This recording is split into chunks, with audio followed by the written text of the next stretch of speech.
Alright, so the legendary Jeff Kaplan. Oh no.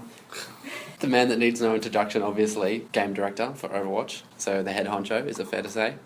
You know, like I feel like the game is made by a big group of people. Of course. There's now 80 of us on the team, and I know I'm very like forward facing, but I feel in a lot of ways like I'm the least talented among these guys. Like there are guys who I'm wondering like, shouldn't you be landing people on the moon and stuff like that? And what are you doing here? Yeah. So even though I'm probably recognizable from the developer updates, it really is, a team effort. Of course. I think obviously the most important question is what happened to the legendary beard, and are we going to see the return? It was very interesting because my wife grew tired of the beard over the holidays. Yeah. Then I shaved it off, and then recently she wanted the beard back. Yeah. So it's kind of up to her. Okay, interesting. So it might be on the rise. It might be. We'll see. Excellent. So you touched on the console differences between the console and the PC differences in terms of balance and that kind of thing, but just for like the community, would you mind just touching on that a little bit again? You gave the example of the turrets. Yeah, I think the most important thing to kind of put the community's mind at ease is that we plan on entirely balancing the game separately for consoles than we do for PC.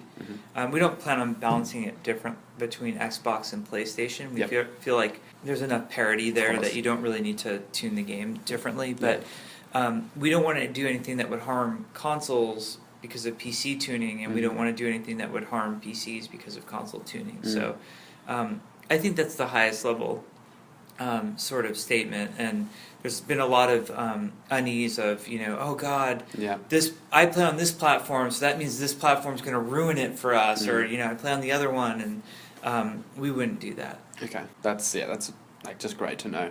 You mentioned that you built the engine from scratch yesterday, which is extremely impressive. What was the most challenging part of developing said engine, would you say?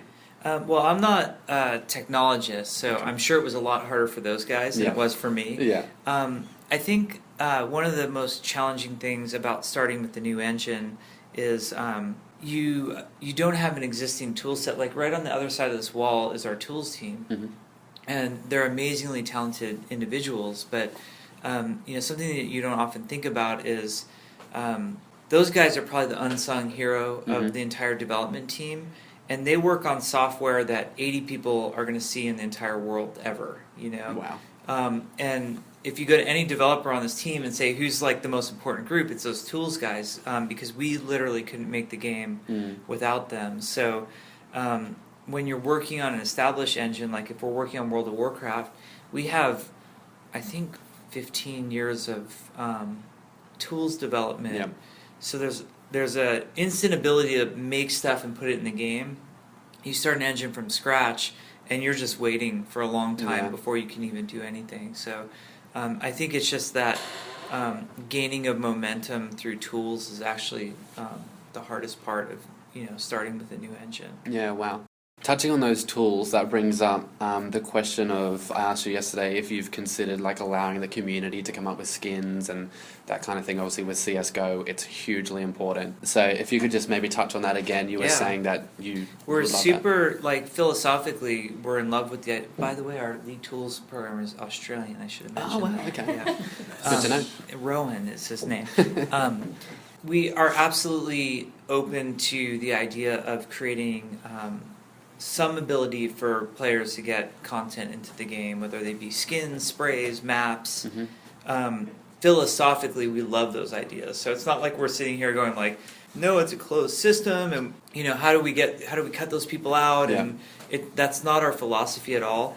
We're just not at a place like our tool infrastructure right now is very basic and foundational. And it's definitely not in a state where we could have other players just throwing stuff in. Going wild. Yeah. It's not that we're worried about them doing wild stuff or anything like that. I mean, that would be a concern if we were far enough down along the path. It's just the infrastructure of going, here's a level design tool, or here's how you get a skin on a model in Overwatch. We're very far from that right now. So it's going to take us some time, if we choose to pursue it, to get there. Okay, cool. And I noticed I think they've ported the character models into Source Filmmaker. Yeah, it's awesome. Yeah, but not the maps, I don't think yet. I haven't. I thought I did see a map Okay. ported in, but Yeah. I mean, I found that just awesome for Yeah. the most part. You guys are roughly okay with that? Oh yeah, yeah. It's been. I mean, I'm okay with it. I have no idea if Blizzard at large is okay with it. I think it's cool. I Yeah. want to see more movies made of Yeah, Overwatch. that's so, what I was thinking. Yeah. That's awesome. Will we be getting more concrete numbers like exact damage values and tick rates from servers and interp and that kind of stuff at release? I don't think we'll like releasing exactly what server tick rates are and stuff like that. Mm-hmm. I don't see that happening in the game client. I don't think Mhm. it's information that your average player even needs to understand I for the agree. most part. Different from that is stats about how much damage things do. That's another one where I've seen us accused of hiding that information from players, and that's not the goal at all. Or like protecting players, like we need to make sure that they don't know the exact numbers, and that's not the philosophy at all. In fact, like we started with our patch notes, just being really open and direct about how much damage things are doing. We're in a constant, I feel like constant arm wrestle with community feedback about show me everything. Everything should be an option, and there's too much shit on my screen.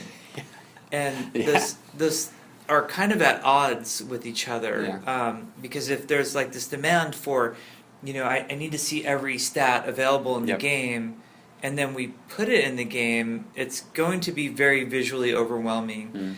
And we could certainly create UI where it's an option on and off, and maybe there's another screen, but all of that development time goes against other bigger bang for the buck features where, I mean, honestly, the community is pretty great at figuring out how much damage things are doing. The people who want to know tend to know, and then they're mildly annoyed that it's not in the game, and then nobody else really wants to know or cares.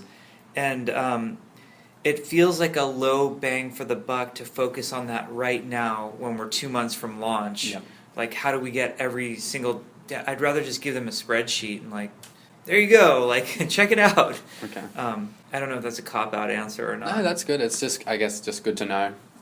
Because I think a lot of people are just like, no, they're going to give us the numbers at release. It's in a state of flux, so it'd be a waste of time to say it. But if we can find an elegant place to put numbers, we'll do it. But in fact, we did a lot of usability testing and user experience testing, and if you've noticed, we simplified the F1 key. Because what was happening is new players were reading it, and that's who that's intended for, not hardcore players.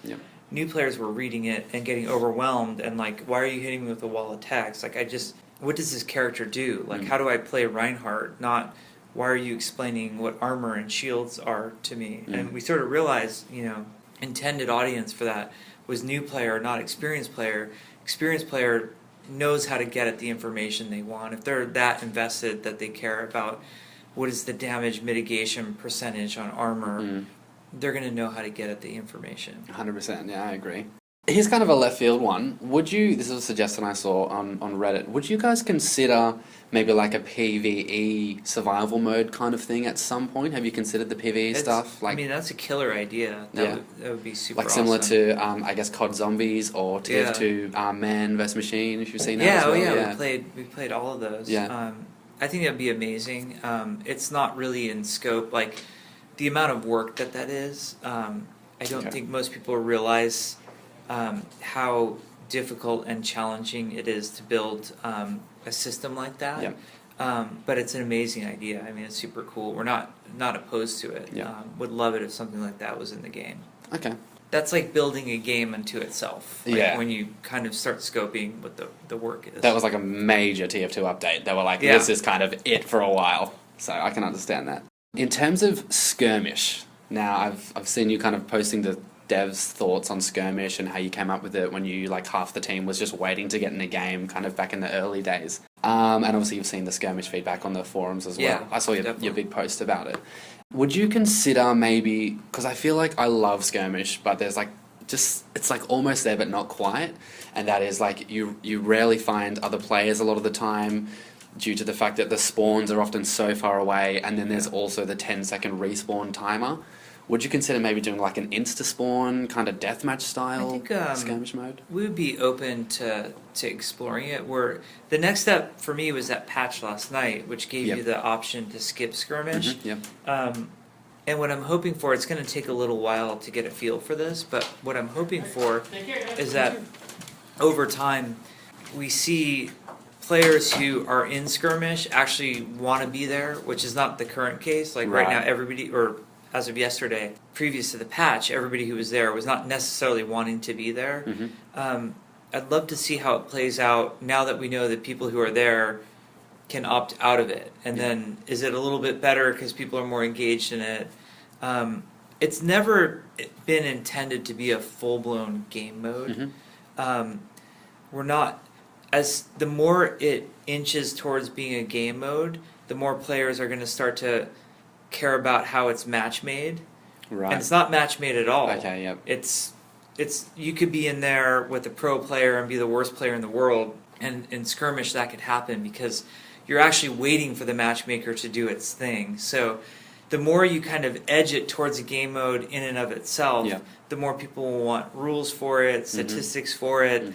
How come you put me in a skirmish against this guy? So we kind of have to be careful about communicating what it is, which is Okay. more like we know you have to wait right now. Would you prefer to wait on the main menu or wait in the world where you could mess around with the character for the time being? Yeah. One idea that I've heard that I think is really cool, it's a little bit complicated, but giving players an option, like instead of skirmish, I'd rather go to the practice range and shoot the bots. Yep. I thought that was a good suggestion. Yeah. And I guess I assume like closer to like when it's full release, there's going to be a lot less skirmish time and a lot more players, Yeah. and it's just going to be a lot faster. Yeah, absolutely. So with the tuning stuff, I know there's been a lot of talk, like as the beta's gone, about things like, especially like Bastion and Torbjorn, tuning them because initially they were like a huge wall for less experienced players, but really experienced players to just crop on them, no worries. So they sort of got balanced up to be like a little bit easier for new players, but a little bit more challenging for experienced players. Do you see any changes to tuning as the game sort of goes on? So obviously, like at release, everyone's a new player, right? So like, that tuning is potentially at a different place than where it might be sort of once you start to get like a pro scene going. It's we definitely see that. The most fascinating time to watch will be when we do this open beta. Every time we've let new people into the beta or done a big round of invites, we'll get Bastion and Torbjorn hate. Yeah. And it lasts about a week and then it goes away. It's like this initial, I don't know what I'm doing. I'm dying to this, and it's really frustrating. You also see there's some other common themes that run. I hate choke points. Why are there choke points in the game? And defense always wins. And we see that really commonly. Defense always wins.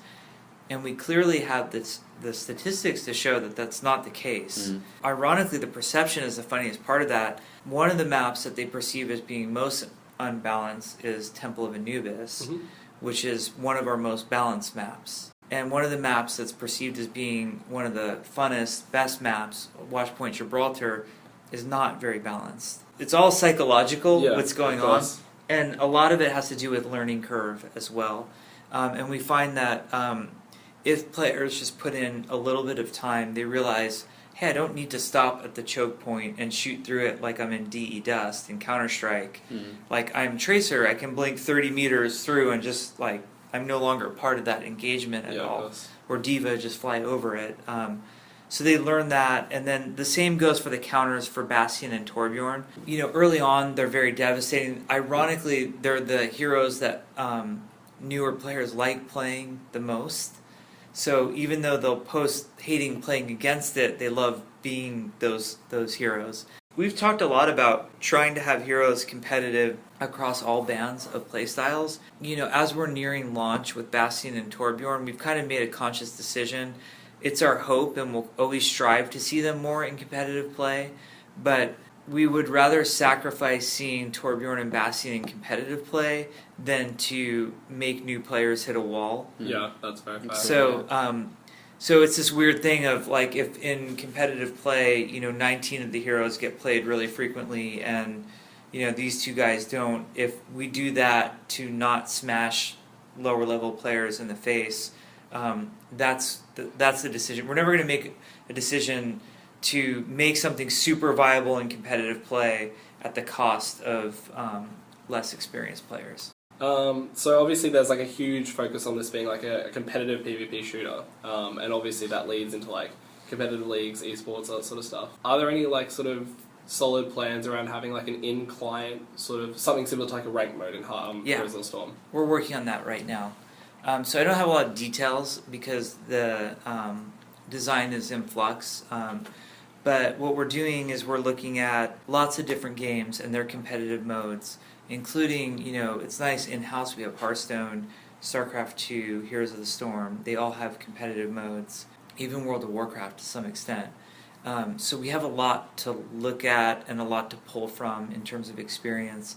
Not only do we have people to talk to who have worked on systems like that and know what works and what doesn't work, but we also have hard statistics. So we're able to pull from, like, we know exactly how many players play in Hearthstone ranked play versus in Heroes of the Storm ranked play, and what the player distribution is at every level. So we're not starting from scratch. We get to model around existing data, which is really nice. Yeah, that's awesome. So the weekly brawls, which we only just patched in, is a really, really awesome idea. Like, I'm a big fan of the Hearthstone Tavern Brawl. Check it every week and make sure I get my free pack. On that note, is there any, like, I guess, avenue into, like, incentives for people to participate in those? Like, bonus XP or... The brawls, it really came together at the last minute, and it was completely inspired by Hearthstone, down to the point where we wanted to name it. We wanted Brawl in the words so everybody knew, like thank you Hearthstone, we think this is an awesome idea. It's super rough right now. So, for example, their weekly brawls, we have them set in the beta. They're going to run a new one every day for a couple of weeks. I don't know if the ones that happen are going to be ones that we keep or retune or just go, this one was a disaster, let's get rid of it. We're really letting the beta shape the face of what brawls could be. Eventually they'll be weekly. Eventually we'll have some sort of reward on it. Right now we're roughly talking about some sort of big experience reward would be the goal, to incentivize you at least going in once and playing it. We also want to do a better job of conveying information. Like, you don't really know right now.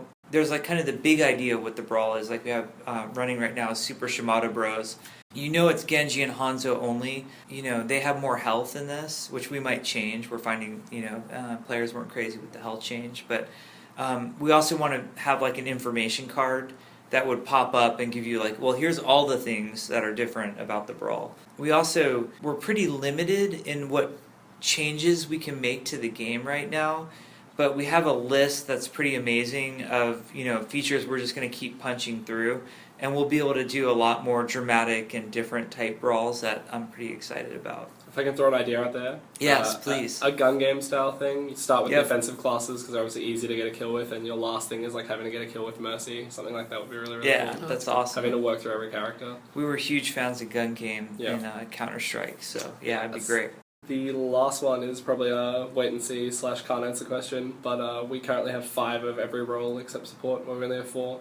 Does that mean that if we do get like a new hero sort of close to or straight after launch, we'd be looking at a support character?